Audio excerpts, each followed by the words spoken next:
Hello everyone and happy day. Notice I didn't say Valentine's Day. Why? Well, because that.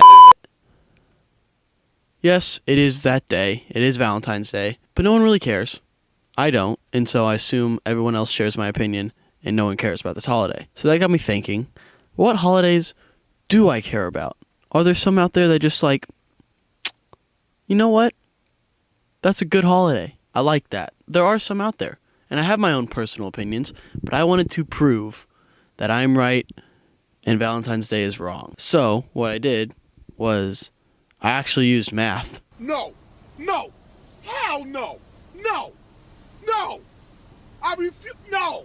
And I put together a little equation to find the ideal holiday and to rank all of the American holidays in order of best to worst, hoping Valentine's Day would end up at the bottom. Now we're going to move into the equation that is also very subjective, and I had to make some very subjective calls throughout this, so let this be your warning. These results are probably very skewed towards my own personal preference, so if you had the same equation, you'd probably get different numbers and different rankings. So let that be said before you absolutely murder me in the comments. So here's the equation that I used. These are all the things I wanted to factor in. I wanted to factor in the amount of hours that are spent celebrating this holiday, the party coefficient, which is pretty much the level of party that you can throw on this kind of day from a scale of 1 to 5, divided by the hangover effect on a scale of 1 to 5 as well. And so, no, I'm not 21.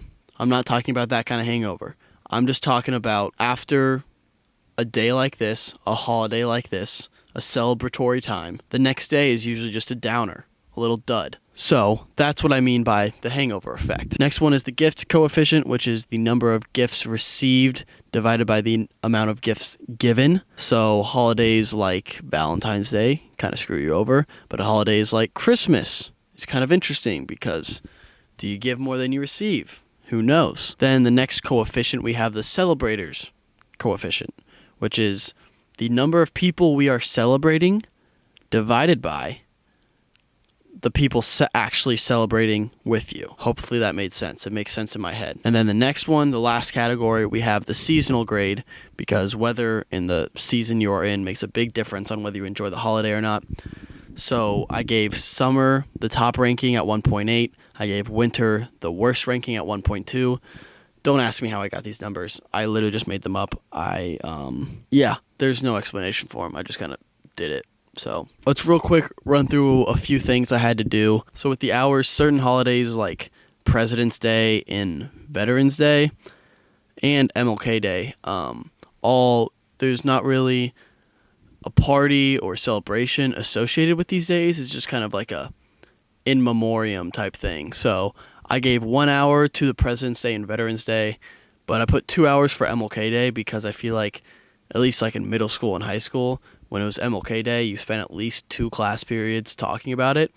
So I feel like 2 hours was a fair assessment. So 2 was the highest ranking for the party coefficient, and that included St. Patrick's Day, Christmas, Easter, Labor Day, and Memorial Day. So those all had the highest ranking of party divided by hangover. So pretty much the best party experience long term. You're not going to have lasting effects.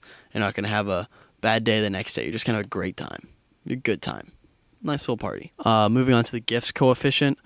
This is where holidays like Valentine's Day and Father's Day and Mother's Day really took a beating, because obviously on those days you are giving a lot and you're not really receiving anything in return. So the lowest one was Valentine's Day with a 3-to-1 gift give to gift receive. What you talking about? What you talking about? Because if this is obviously, again, from my perspective, being the guy, you mostly get the gifts on Valentine's Day, at least from my experience. It's usually like a 3-to-1 ratio. Seemed about right. So you got like a 0.3 repeating for that. Moving on, there were a lot of ones on that category, by the way. Moving on to the celebrators coefficient. This one was interesting because you got some wide ranges of numbers. So numbers like Veterans Day and President's Day, there's a lot of presidents. There's a lot of veterans, so those numbers are pretty high. I didn't want to do like astronomically high numbers that are like accurate, so I kind of ballparked it. So Veterans Day had by far the most. That coefficient was 50, and the second most was President's Day, which is 44, because President's Day there's 44 presidents, but you also don't really celebrate that with anyone. So same with Veterans Day. So I thought those two kind of lined up. And then the lowest one was Easter, which got a 0.1 on the celebrators coefficient because you celebrate one person, Jesus, with about at least 10 of your family members. So 1 divided by 10, you get 0.1. So these numbers were all over the board. This kind of made a big difference on the final rankings. And then finally, the seasonal grades went as you might expect. If you fall under a certain season, you get that grade. So that's pretty self-explanatory. And so now we can move on to the final rankings, and we can finally see what the objectively, subjectively best holiday of all time is. All right, so I'm going to take this by a tier-based system. So let's look at the bottom tier first. There aren't many surprises here. Dead last, we have Father's Day. Sorry to all the dads out there, but just not the best holiday, I guess. Coming in at a close second to last is Mother's Day, so not a good day to be a parent. Then we have Valentine's Day, which makes me very happy. Good to see that in the bottom tier. Next one up is Columbus Day, which not really a surprise there. The next tier, we have some big ones. We got Easter, then MLK Day, President's Day, Christmas, and then Veterans Day. So I think the big surprises here are Easter and Christmas. Christmas coming in this tier was surprising to me. I think a big reason has to do with the gifts exchanged. The gift coefficient really screwed it over, and also the lack of party. Because yes, you do give gifts on Christmas. That's what you do. That's what Christmas is. But there's not really like a party. It's not really a party. You're hanging out, gifts, hanging out. I wouldn't put it too far. I didn't put it too far up in the party category. So then moving along, our almost top tier.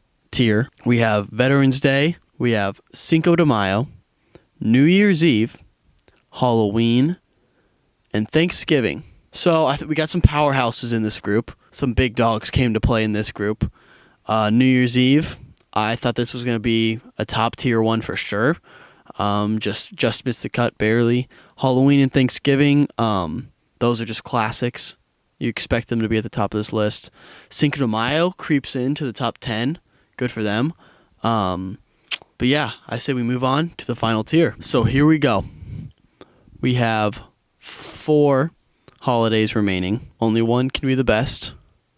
The other 3 obviously wouldn't be the best because they wouldn't be number 1. So let's start with number 4. Actually, no. I'm going to start us out with number 2.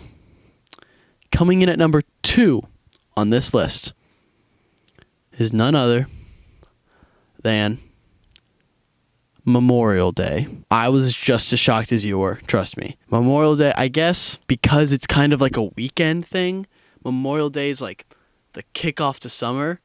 So I kind of like it up here. I kind of like it towards the top. It's very slept on. Definitely the sleeper of this top tier.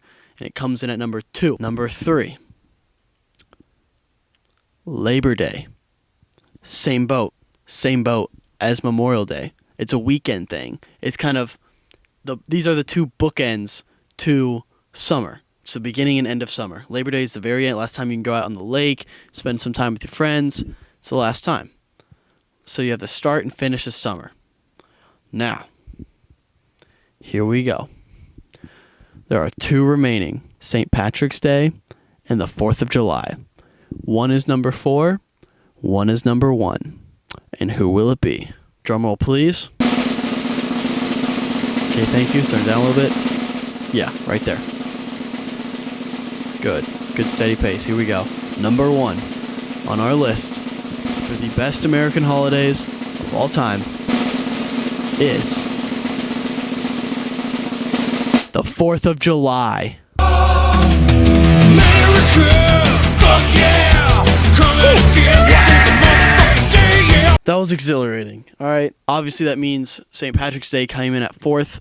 The top 4 are pretty close. 4th of July just edged out Memorial Day at number 1. I mean, that's how I feel about it.